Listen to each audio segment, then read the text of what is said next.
नमस्कार, मैं हूं सैयद सुहेल और 5 की पंचायत में आपका स्वागत है। नोटबंदी के फैसले के बाद प्रधानमंत्री मोदी ने बेहिसाब पैसा रखने वाली पार्टियों और नेताओं पर चाबुक चलाने की बात कही थी, आपको याद होगा। लोग अपने पैसों के लिए लाइन में लगे हैं, लेकिन अब पॉलिटिकल पार्टी को रियायत दी गई है। सरकार बैंकों में जमा बिना हिसाब किताब वाले पैसे पर कड़ा जुर्माना लगाने की तैयारी कर रही है। वहीं राजनीतिक दलों को सरकार ने छूट दी है। सरकार ने कहा है कि राजनीतिक दलों के खाते में जमा पैसे पर टैक्स नहीं लगेगा। कुछ शर्तों के साथ राजनीतिक दल 500 और 1000 रुपए के नोट अपने खातों में जमा कराने के लिए मुक्त हैं। पार्टियों को छूट देने को लेकर सरकार पर सवाल खड़े हो रहे हैं। 5 की पंचायत में हम यही सवाल पूछ रहे हैं कि क्या पीछे के दरवाजे से राजनीतिक दलों के कैश को सरकार बचा रही है, और क्या नोटबंदी सिर्फ आम लोगों के लिए है, नेताओं के लिए नहीं। आपको अपने पैनल से मिलवाएंगे, उन खास मेहमानों से मिलवाएंगे जिनसे हम चर्चा करेंगे, लेकिन उससे पहले राजनीतिक दलों को दी गई छूट पर विपक्ष और सरकार का क्या कहना है, सुनिए। कल भी सुबह हमारे पहले वाले और अभी प्रेजेंट ट्रेजरर को समन किया हुआ था इन्होंने, इनकम टैक्स डिपार्टमेंट ने। हमें डर नहीं लग रहा, हम एक एक रसीद सारी ले जाके दिखा रहे हैं इनकम टैक्स डिपार्टमेंट को। हमें किसी चीज का डर नहीं लग रहा। बाकी पार्टियों को, भाजपा को क्या डर लग रहा है? उनकी इनकम टैक्स की जांच क्यों नहीं होनी चाहिए? अगर बाकी आम लोगों की 2.5 लाख रुपए जो जमा कराएंगे उनकी जांच हो रही है, तो बाकी पार्टियों की भी जांच होनी चाहिए। वो 2,500 करोड़ रुपए जमा करा देंगे तो उनकी जांच नहीं होगी, ये तो बिल्कुल गलत है। ये कह रहे थे कि भाई चंदे की क्या बात है पॉलिटिकल पार्टी की। मैं आज देश की जनता के सामने कहना चाहता हूं, इस शीतकालीन सत्र के उद्घाटन के दिन ही इस देश के प्रधानमंत्री नरेंद्र मोदी ने सभी पार्टियों की बैठक में कहा था कि सभी पॉलिटिकल पार्टियों की चंदा लेने की पद्धति पर चर्चा होनी चाहिए, बदलाव होना चाहिए। तो हमारा सवाल यही है कि क्या पॉलिटिकल पार्टियों को बचा रही है मोदी सरकार। हमारे साथ बहुत ही खास मेहमान, भारतीय जनता पार्टी के प्रवक्ता विजय सोनकर शास्त्री साहब, कांग्रेस की प्रवक्ता प्रियंका चतुर्वेदी, आम आदमी पार्टी प्रवक्ता राघव चड्ढा और पूर्व चुनाव आयुक्त एसवाई कुरैशी साहब जुड़ रहे हैं। आप सभी का बहुत बहुत स्वागत है। शास्त्री साहब, मेरा सवाल आपसे है कि आपने तो पूरे देश को मामू बना दिया। आपने कहा कि देश के लिए त्याग और बलिदान करिए, देश के लिए लाइन में लगिए, लोगों ने देश के लिए जान दे दी, कारोबार चौपट हो गए, और अब आप कह रहे हैं कि पॉलिटिकल पार्टी 500 और 1000 के नोट जमा कर सकती है, और वो भी बिना टैक्स दिए। वो भी ये बताया अगर 20,000 से कम है किसने दिया, वो भी किए बिना जमा कर सकती है। तो लोगों के साथ तो विश्वासघात है सर ये। देखिए सैयद सुहेल, मैं आपकी बातों को बिल्कुल एक सिरे से खारिज कर रहा हूं। जी, उसका इस तरह से आप भाषा बोल रहे हैं, ये बिल्कुल गलत बोल रहे हैं। अच्छा, इसलिए बोल रहे हैं, मैं वो भी बता सकता हूं कि क्यों। सर मैं गलत बोल रहा हूं। पहली बात तो ये कि मामू शब्द जो आपने कहा है, जी बिल्कुल गलत बोला है आपने। आपके केंद्रीय राज्य मंत्री ये बोल सकते हैं कि हमारे यहाँ आओगे तो जूता खाओगे, ये लोकतांत्रिक भाषा है, लेकिन मैंने बोला तो वो गलत है। ठीक है, नहीं, उनकी भाषा को भी मैं कंडेम करता हूं। ठीक है, लेकिन मैं आपकी भी भाषा को कंडेम कर रहा हूं। सर जवाब दे दीजिए। भाषा नहीं बोलनी चाहिए। दूसरी बात ये, मैं जवाब दे रहा हूं, राजनीतिक पार्टियों के संदर्भ में जो भी नियम कानून है, ये पूर्व से ही ये कानून है। ये अभी कोई नया ऐसा परिवर्तन नहीं हुआ है। सर 8 तारीख के बाद से बहुत से इनकम टैक्स अमेंडमेंट हुए हैं। स्थिति में जो बिल्कुल हुए हैं, लेकिन जहां तक आप इस मुद्दे की बात कर रहे हैं, मैं इस पर बोल रहा हूं कि इस संदर्भ में कोई भी परिवर्तन नहीं हुआ है जो एक आम आदमी के लिए है। गलतफहमी न पैदा किया जाए। सर क्यों नहीं हुआ है ना जनता को, ये तो आप जवाब दे दीजिए सर। मैं आगे मेहमानों के पास जाऊं और जनता को आप सिर्फ सर इतना बता दीजिए, बाकी मेहमान वक्त कम है, कि आखिर पॉलिटिकल पार्टी क्यों नहीं टैक्स देगी। जनता को बता रहा हूं जी, पॉलिटिकल पार्टी की केवल बात नहीं है सुहेल साहब, इस देश में किसानों को भी, जो कृषि उत्पाद करने वाले किसान हैं, उनको भी इसका लाभ है। सर अद्भुत बात कर रहे हैं आप, अपने आप को किसानों से जोड़ रहे हैं। पहले से है, आज की बात नहीं है। बात कर रहे हैं सर आप, आपके पास जवाब नहीं है। मैं ये बताना चाहता हूं कि आप लोग गलतफहमी न पैदा करें। आप लोग कम से कम देश में एक जो सर, एक बात बताइए। व्यवस्था का परिवर्तन सर, चल मैं रहा बाकी है, मेहमानों के पास देश जाऊं। की अर्थव्यवस्था का एक परिवर्तन चल रहा है, शास्त्री उसको साहब, भ्रमित न करें। शास्त्री साहब, ठीक है, मैं भ्रमित कर रहा हूं, जो लोग परेशान आप हैं, मार्गदर्शन लेकिन कीजिए, जरा आप लोग बताइए। क्यों परेशान है? शास्त्री साहब, जरा बताइए कि देश के वो लोग जो 2.5 लाख या उससे ज्यादा दें, वो ये बताएं कि पैसा कहां से आया। पॉलिटिकल पार्टी 2.5 लाख जमा करे, 2.5 करोड़ जमा करे, 250 करोड़ जमा करे, लेकिन उससे कोई नहीं पूछेगा कि आपके पास सोर्स ऑफ इनकम क्या थी, अगर 20,000 से कम में एक साथ पैसा दिया गया है अलग अलग तरह से। बिल्कुल गलत बात कह रहे हैं। तो सही बता दीजिए। पहले से ही कानून है कि 20,000 से अगर ऊपर, मेरी बात पहले सुन ले, 20,000 से अगर ऊपर कोई भी पॉलिटिकल पार्टी जमा करती है तो उसको पूरा हिसाब किताब देना है। तो ये कैसे हो सकता है कि पॉलिटिकल पार्टी अगर पैसा जमा करे, चंदा इकट्ठा करे, तो उसका हिसाब किताब न दे? वो कहां से ले आ रहे हैं, कैसे ले आ रहे हैं? अरब से ले आ रहे हैं, गल्फ से ले आ रहे हैं, विचित्र बात कर रहे हैं सर आप। इसका तो हिसाब देना ही पड़ेगा। बाकी मेहमानों के पास जाऊंगा। आप ये बात नहीं कह सकते हैं। ठीक है, ठीक है, आप कह सकते हैं। आपको कम से कम ये बतलाना सर, मैं बताऊंगा दर्शकों को, वो भी बताऊंगा कि अगर अलग अलग कार्यकर्ताओं के नाम से 20-20 हजार रुपए करके जमा करवाए जाएं तो कैसे नहीं काले को सफेद किया जा सकता है। प्रियंका, मेरा सवाल आपसे है, क्या आप फिलहाल देश के मुख्य विपक्षी दल, ठीक है, प्रियंका जी से मेरा सवाल है, प्रियंका जी से मेरा सवाल है, शास्त्री जी, पड़ेगा हर एक पॉलिटिकल पार्टी को। शास्त्री जी, 8 नवंबर के बाद से देश में बहुत से नियमों को बाईपास किया गया है, बहुत से कानून में आपने संशोधन कर दिया है, लेकिन इस कानून के नाम पर आप पीछे हट जाते हैं। प्रियंका, मेरा सवाल, क्या आप मुख्य विपक्षी दल होने के नाते इस स्थिति में हैं कि पॉलिटिकल पार्टी को आखिर क्यों बख्शा जाए? नहीं, बिल्कुल। मैं, अगर आप देखेंगे तो जिस तरीके से कांग्रेस पार्टी ने, जब आरटीआई की बात उठी थी कि पॉलिटिकल पार्टीज को आरटीआई के अंतर्गत आना जरूरी है, हमने जब चिट्ठी हमसे मांगी गई थी, हमारी राय मांगी गई थी, हमने कहा था हाँ आरटीआई में होना चाहिए। हालांकि हर पॉलिटिकल पार्टी को अपना अकाउंट और ऑडिटेड बैलेंस शीट्स देनी पड़ती है हर साल सीआईसी को, पर हमने फिर भी कहा था अगर आरटीआई में जाने से जवाबदेही और बढ़ती है, हम अब आने को तैयार हैं। आप भारतीय जनता पार्टी से पूछिए किसने इस पर अड़ंगा डाला था। आज आप भारतीय जनता पार्टी से पूछिए कि अब तक उनकी जो ऑडिटेड शीट्स होती हैं, बैलेंस शीट्स, अब तक उन्होंने सबमिट नहीं की हैं। हाईएस्ट पेइंग डोनेशन आते हैं भारतीय जनता पार्टी को, पर वो अकाउंटेड फॉर नहीं होते हैं। आज आपने नवंबर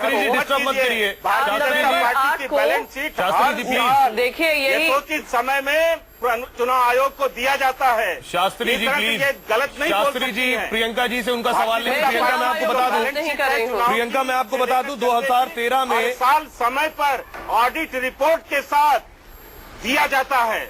देखिए, अगर या तो मुझे बात करने दीजिए वरना मैं डिबेट से हट कर जाऊं। शास्त्री जी, आपने काफी देर आपको वक्त दिया नहीं करूंगी, पर मैं डिबेट में रहूंगी भी नहीं अगर इस तरीके से ये बीच में बहस करते हैं। शास्त्री जी, सबको मौका दिया गया, आपको सबसे ज्यादा वक्त दिया है। जी प्रियंका जी, कांग्रेस पार्टी के लोगों का झूठ बोलने का एक जिस आदत सी बन गई है। ठीक है, नेता तो ठीक है, अब आप पॉलिटिकल लीडर्स नहीं बोलेंगे, आप पॉलिटिकल लीडर्स फिलहाल नहीं बोलेंगे हमारे साथ। आज देखिए माहौल ही ये बनाया हुआ हमारे साथ पूर्व चुनाव आयुक्त है, राघव आपके पास आएंगे, राघव आपके पास आएंगे, ठीक है, कोई बोल नहीं सकता है। ठीक है, एसवाई कुरैशी साहब बोलेंगे। अब जरा कुरैशी साहब का आप लोग मान रखिए प्लीज, हर कुरैशी साहब का मान। हर साल बैलेंस शीट नहीं, आप मुझे जवाब दें। जी प्रियंका, संक्षेप में दें, हम कुरैशी जी से उसके बाद जवाब ले लेते हैं। ठीक है, भारतीय जनता पार्टी ने पूरे देश का माहौल ये बनाया हुआ है जहाँ पे कोई और कुछ बोल ही नहीं सकता है। अरे मैं गलत हूँ तो मेरे बोलने के बाद आप बोलिएगा जो आपको बोलना है। किसने आपको मुंह रोका है? किसने आपको रोका है? बिल्कुल गुमराह कर रही हो। हम कैसे अरे शास्त्री जी, आप खामोश कैसे होंगे? आपको देना ही मुझे पड़ेगा। ठीक है, कुरैशी साहब, मेरा सवाल आपसे ये है, कुरैशी साहब, मेरा सवाल आपसे ये, शुरू में ऐसा लगा नोटबंदी से शायद चुनाव में भ्रष्टाचार खत्म हो जाएगा और पॉलिटिकल पार्टीज के पास जो कैश में पैसा होगा वो सब डंप हो जाएगा, लेकिन बड़ी बात यह है कि पिछले 10 साल में 478% राजनीतिक दलों की आय बढ़ी है। आखिर पॉलिटिकल पार्टीज का इंटेंशन क्या है सर?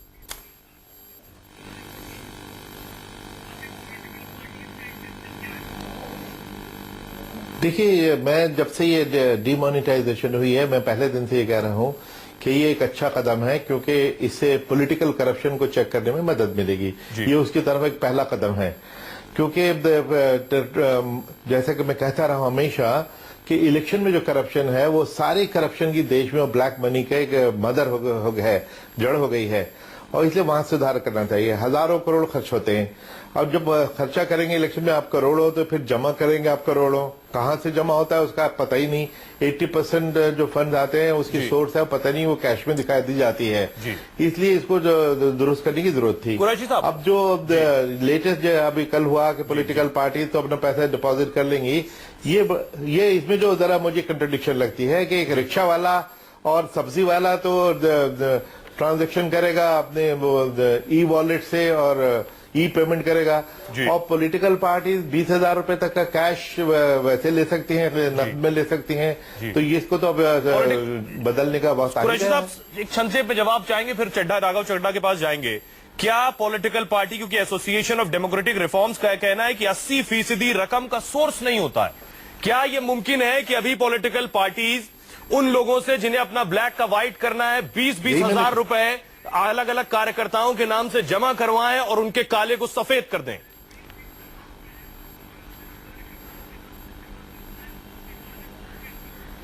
जी बिल्कुल ये संभव है, और इसलिए तो अब मॉरली बड़ा जरूरी हो गया कि ये तो मैं कह रहा था कि 80% जो मनी है उसके ट्रांजैक्शन बिल्कुल ट्रांसपेरेंट नहीं है, वो कैश में आता है। और जब वो छोटा छोटा दुकानदार भी अगर आप कैश नहीं एक्सेप्ट करेगा, उस तरफ ले जाना चाहते हैं, तो ये 20,000 रुपए की कैश एग्जम्पशन पॉलिटिकल पार्टीज के लिए होने का कोई मॉरल राइट अब नहीं है। इसको तो हर एक रुपया विजय सोनकर शास्त्री साहब ने भी पूर्व चुनाव आयुक्त का जवाब सुन लिया होगा। राघव चड्ढा, मेरा सवाल आपसे ये है कि आम आदमी पार्टी की वेबसाइट पर मैं गया अभी और वहां डोनर लिस्ट में कोई नाम नहीं है, खाली है, वो फिलहाल अंडर कंस्ट्रक्शन है। लेकिन मेरा सवाल आपसे ये है कि आखिर जब आप किस आधार पर कह रहे हैं कि बीजेपी और कांग्रेस में कोई डील हो गई है?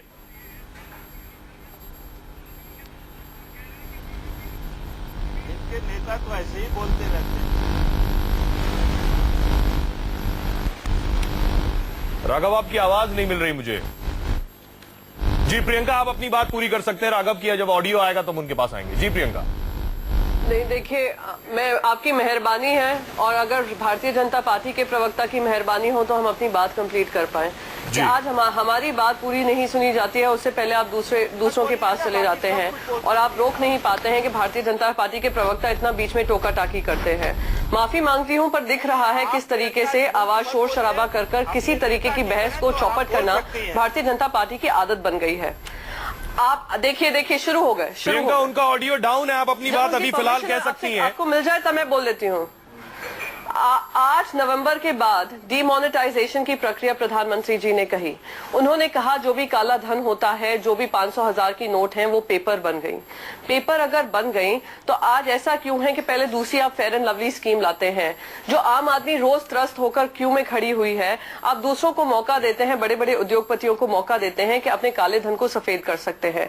फिर आप पॉलिटिकल पार्टी से कहते हैं कि पॉलिटिकल पार्टीज क्योंकि एक चैरिटेबल ऑर्गेनाइजेशन है, वो अपनी आइडियोलॉजी को प्रमोट करने के लिए बिल्कुल सही है, सब अपनी अपनी जगह सही है, और सिर्फ देश में ही नहीं, विदेशों में सारी पॉलिटिकल पार्टीज इसी बेसिस पे बनी है कि वो एक मिनट, पर अगर आपने कोई सिस्टम में, अगर आप कोई सिस्टम में बदलाव लाते हैं तो अपने आप को इसमें छूट क्यों दे देते हैं? ये मैं प्रधानमंत्री जी से पूछना चाहती हूँ कि कैश डोनेशंस 20-20 हजार के आप ऐसे डोनेशंस करवा लेंगे और आप कह देंगे काले धन को सफेद कर देंगे, और ये सब पुरानी सारी शास्त्री जी कानून है। शास्त्री जी, मेरा अगला सवाल आपसे, नहीं हुआ है। शास्त्री जी, मेरा अगला सवाल आपसे है। अरे बड़े सिलेक्टिव नियम कानून आप लोग लाते हैं। अरे शास्त्री जी, सुनिए, प्रियंका प्लीज, प्रधानमंत्री को प्रियंका, राघव चड्ढा ने अब तक कोई जवाब नहीं दिया है, हम उनसे जवाब ले लें।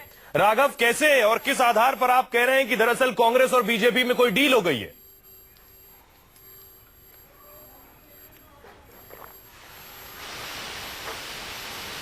राघव, आवाज मिल रही है मेरी आपको? ठीक है, राघव को आवाज नहीं मिल रही। प्रियंका, संक्षेप में अगर आप जवाब दे सके, मैं फौरन शास्त्री जी से इसका जवाब लूंगा। आज नेशनल टेलीविजन पर देश सुन रहा है कि बीजेपी सरकार ये कह रही है कि पॉलिटिकल पार्टियों का जो चंदा है वो टैक्स फ्री है। तो आप बताइए, क्या कांग्रेस पार्टी इस हक में है आज बीजेपी के सामने ये कहने के? शास्त्री जी सुन लीजिए, सवाल सुन लीजिए। शास्त्री जी, सवाल सुन लीजिए। आप इस हक में हैं कि आप आरटीआई के दायरे में आएंगी? अरे देखिए, मैं बहुत स्पष्ट तरीके से कहना चाहती हूँ कि जो टैक्स एग्जेम्पशन का स्टेटस है, सिर्फ भारत में ही नहीं, टैक्स एग्जेम्पशन का जो स्टेटस है सिर्फ भारत में ही नहीं, दुनिया की हर पॉलिटिकल पार्टीज का जो सेटअप होता है और हर पॉलिटिकल आइडियोलॉजी का सेटअप होता है वो इसी तरीके से, इसी प्रकार से बनता है। पर तकलीफ अब ये बन पड़ी है कि हम जब अकाउंटिंग करते हैं तो इस तरीके के हमने देखे हैं कि अकाउंटिंग प्रक्रिया की गई है जिसकी फायदा उठाने की कोशिश की है। तो हमने तो अगर हम पब्लिक फाइनेंस की बात करें तो हम ही बिल लेकर आए थे पार्लियामेंट में कि ट्रांसपेरेंसी आनी चाहिए पब्लिक फाइनेंस में, हर ऐसे चैरिटेबल ऑर्गेनाइजेशन में। भारतीय जनता पार्टी थी जिसने समर्थन नहीं दिया। जब हमसे इलेक्शन कमीशन ने पूछा गया, इलेक्शन कमीशन ने सबसे सारी पॉलिटिकल पार्टी से ये राय ली थी कि क्या होना चाहिए, आरटीआई के अंतर्गत आनी चाहिए या नहीं। हमने कहा भले ही हम अपना अकाउंट स्टेटमेंट्स देते हैं, अगर ये फिर भी लगता है यहाँ पे कहीं कमी है, हम आरटीआई में आने को तैयार हैं। आप आरटीआई में आने को तैयार हैं? जनता पार्टी से उनका जवाब क्या था? तो शास्त्री जी आप संक्षेप में अगर जवाब दे दें फिर मैं राघव के पास जाऊं, उनकी आवाज नहीं मिल रही थी। पार्टी से शुरुआत करने अरे आप पहले हमसे जवाब ले लीजिए। ठीक है, अच्छा राघव आप जवाब दे दीजिए। ये डील की जानकारी कैसे पता चली आपको कि कांग्रेस और बीजेपी के बीच ये डील हो गई है? अब जरा थोड़ा सा समय हमें दीजिएगा। आपकी तरफ से कुछ तकनीकी खराबी थी जिसके चलते हमारी आवाज नहीं आई। देखिए 3-4 बातें आपके समक्ष रखना चाहूंगा।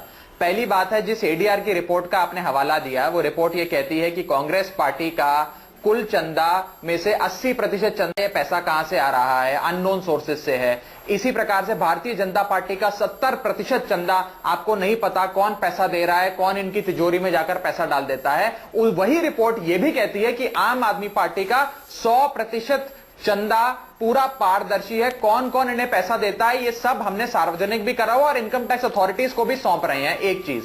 दूसरी चीज, मैं आपके समझ ये बात रखना चाहूंगा कि सबसे बड़ा भ्रष्टाचार और काला धन की आज जो दुकानें हैं वो देश में राजनीतिक दल बने हुए हैं।